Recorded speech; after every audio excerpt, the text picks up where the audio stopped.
Hi, this is Andrew Smith, instructor at Ferris State University and runner of artbysmitty.com. This is going to be part 1 in sculpting a human skull in Pixologic's ZBrush. I wanted to begin by showing you a few resources that I use. The first one being Anatomy for Sculptors. You guys can check out their website here.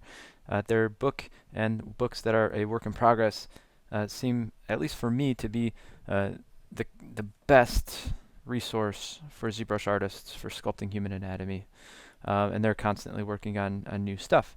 So I would definitely check this website out. Next up, we've got the 3D Total Shop, where you guys can buy a bunch of different mannequins and sculptures of human anatomy. These are awesome, but a little bit pricey. Next up is a free plugin, I believe, for Google Chrome, Biodigital Human, and you can come down here and take a look and load in this 3D model in your browser and look at all the different muscle structures, muscle groups, bones, pretty much anything you need is right here. So really cool stuff. Check that out. Another one is Michael DeFeo's app, the David Plasters app. While this doesn't go into crazy details and things like skulls, it does a really nice job showing you recurring forms within anatomy, and I use this a lot for reference when I'm sculpting different facial features. Another one is the Skull Sketcher, which you guys can download this program here and kind of get a preview for what it does. It's a fantastic tool if you're deciding to sculpt a skull. Finally, we have Raphael Grassati's Human Anatomy Design Package in ZBrush. This is a Gumroad thing for, I think, what, $22, and he does a really great job in this video series showing you how he goes about tackling human anatomy. So here's another great, fantastic resource. We're in these in part 1 and part 2 of this series for sculpting a skull. We're going to hit the surface, the tip of the iceberg, so to speak, but it should be enough to get you started. I just wanted to make sure you guys were aware of these awesome resources available to you. Once you have ZBrush opened up, you can hit comma, and that will allow us to go to our light box. And I'm just going to start with the polysphere. By double-clicking it, hit comma to hide the light box, and I'm going to draw this sphere into my scene, hit T to go into edit mode, and then I need to come over here and turn on the floor so I can kind of orient myself and see where Z, or I guess in this case the y-axis is. I'll hit X to activate symmetry and turn on my basic matte cap. I prefer sculpting with this matte cap as opposed to the clay red. It does a really nice job showing you the different values within the model, so I can see the highlights and the lowlights very easily. Now, if you're looking for a custom interface like this one, you guys should be able to find it on my DeviantArt page, Art by Smitty. I put a lot of time in this interface, and I quite like it, but that's what we'll be using for this tutorial. So first thing I do is we obviously need to get our reference images, right? So I've got a few different images here of the skull, and we're going to use these as, to serve as our modeling reference in ZBrush. So the first thing I'm going to do is dock my draw menu to the right hand side, and we've already got the floor activated. If you don't, this is where you can find that button. I'm going to go to front back, and under mapping 1 I'm going to import a texture. I'm going to import the front reference image, and it automatically loads it in the front grid plane. Obviously we need to come over here and take a look at left right and import the side view. So you might have this issue where the face, the skull in our reference plane is facing the wrong way. We could fix this in Photoshop, but why not just flip it over here in ZBrush? Same thing. So that's great. And now we can start pushing and pulling the sphere into place.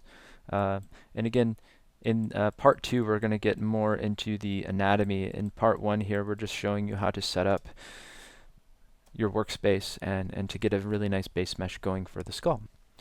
Okay, so under the draw menu we've got fill mode, and right now the default is fill mode 1. If you hold control and hover over this, it tells us what it does. Fill mode of 0 will turn off our reference images, and 1 is 25% opacity, fill mode 2 is 50, and fill mode 3 will allow you to control transparency levels within the model. So as we go up, we can kind of see the changes being made, and we'll go up to number 3, and just like it said, once we hit to fill mode 3, we can actually start to see through the model itself. And so this is helpful when I need to start carving out different features in the skull for reference, because eventually we'll turn off the reference grids, but we need them active while we're blocking everything out. From here, I'm going to hit P to move into orthographic view, and again we do have symmetry active right now, so that's kind of nice. I'm going to grab my snake hook brush and hold spacebar and just increase my brush size, and what I can do is I can start pushing and pulling this into place. Now it's awfully small, right?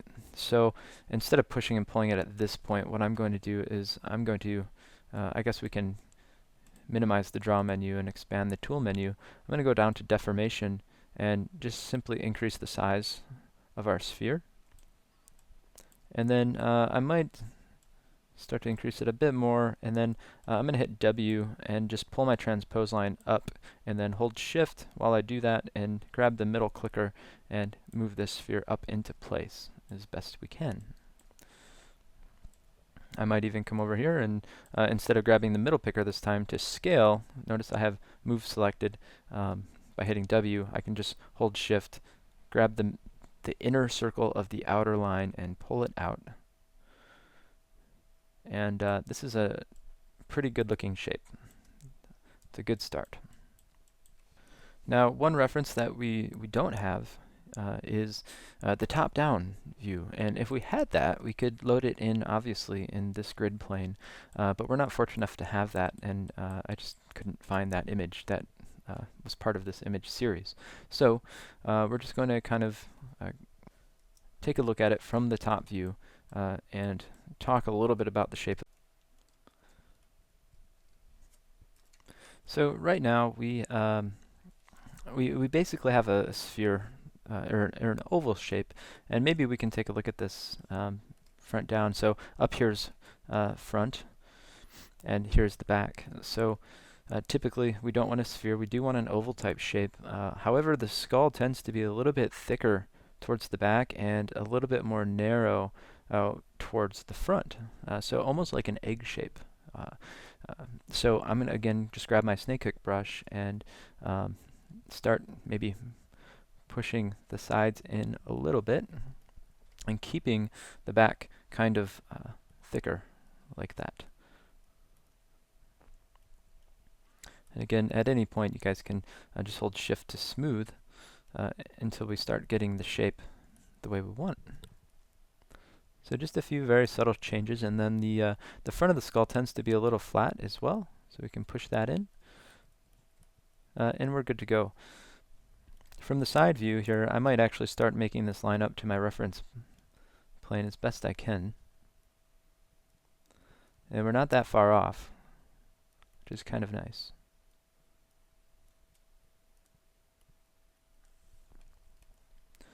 And we'll continue to refine that. I'm not trying to get into too many details at this point. I just want to get the basic shape down. So one other thing to mention in the draw menu that I forgot to cover was if we come down over here to fill mode, obviously that allows us to see through the model. But we can also come down to enhance opacity and turn this up if we want to see more of the image. And then enhance factor will make this more transparent or less transparent. So these are nice viewing options while you're moving your mesh around. And if you want to take a look at it without the see-through, you just again go back down to fill mode 2. Okay, so for the next part, there's multiple different ways to do this, but we really need to get the mandible into the model. So again, I'm going to just grab snake hook and come over here to my front view and start to pull this down and push this out a little bit just to kind of start getting the shape of the skull going.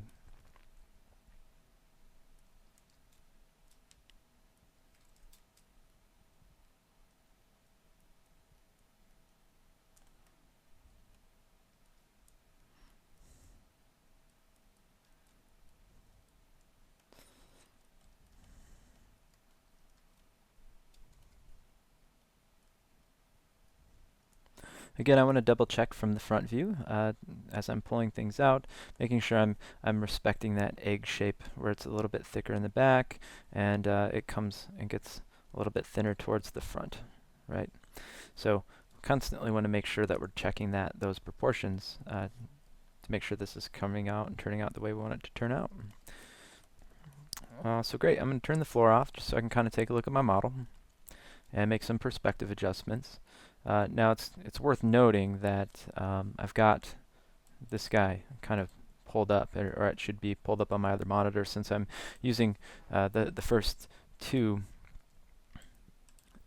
reference images, the front and the side. In ZBrush, I should have my perspective one up on my other monitor so I can see what's going on. If you don't, turn off the movie, get off Facebook, make sure your reference art is up and ready to go. And then we can make adjustments based on perspective as well. So from here, if I hit Shift F, we're getting some stretch polygons, and that's to be expected. So we can just simply Dynamesh our object together, and we get some cleaner geometry to work with now. Dynamesh is great when you're working and pulling shapes out and creating really crazy organic, pulling out, creating characters, entire characters really quickly. But I want to ZBrush this really quickly. So, if we wait for ZBrush here, it's going to give us all quads. It won't have us. It won't give us any holes in our mesh like Dynamesh sometimes does, and it won't give us any triangles like Dynamesh will give us. Okay, so Shift F, there we go. I have a nice clean mesh to start working with, and I'll start just making some adjustments to fix some of these contours that I'm noticing in the mesh. Just kind of smooth them out. Okay, so that's good. At this point, I'm going to subdivide. So I've got, about 100,000 polys working on my scene, which is to be expected. It's not a big deal anymore. So just kind of smoothing, and this is looking good. So I want to essentially start flattening out some different areas, start defining the contours of the shape of the skull. So I like to grab the high polish brush to do this, and this will really, if we come in here with a quite large brush, we can start to define the side of the mandible. Then we can start to flatten the front of the face out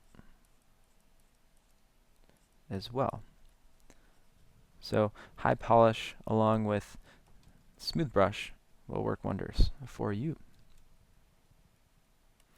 Sometimes if you need to make larger adjustments or larger flat areas, the trim dynamic brush does a really nice job of that. So I usually like to hit some areas with trim dynamic and then go back over it with high polish, and that will really allow us to get some nice shapes into our skull. So you guys will notice as I'm polishing this guy up, we're starting to break some of those basic shapes that we developed early on. So not a big deal. I can simply grab my floor, turn it back on, and start to push and pull everything out.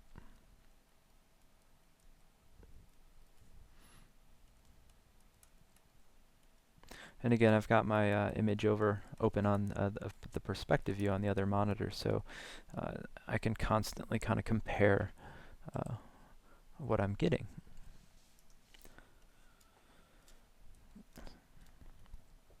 So sometimes the inflate brush is quite useful for inflating areas that need to be inflated.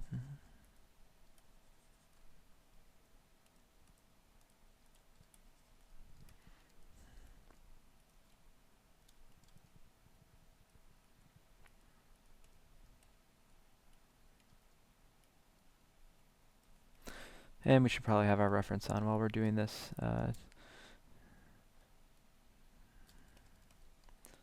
While I'm making these adjustments.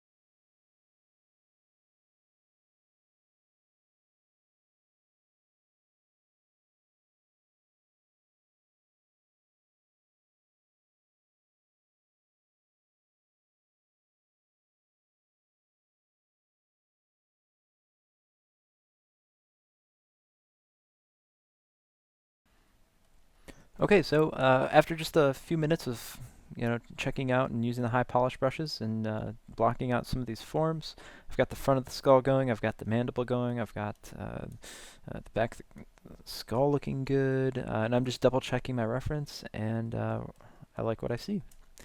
So at this point, I can hit Shift F, and you can see some of these new contours I've created. I'd like my topology to follow those.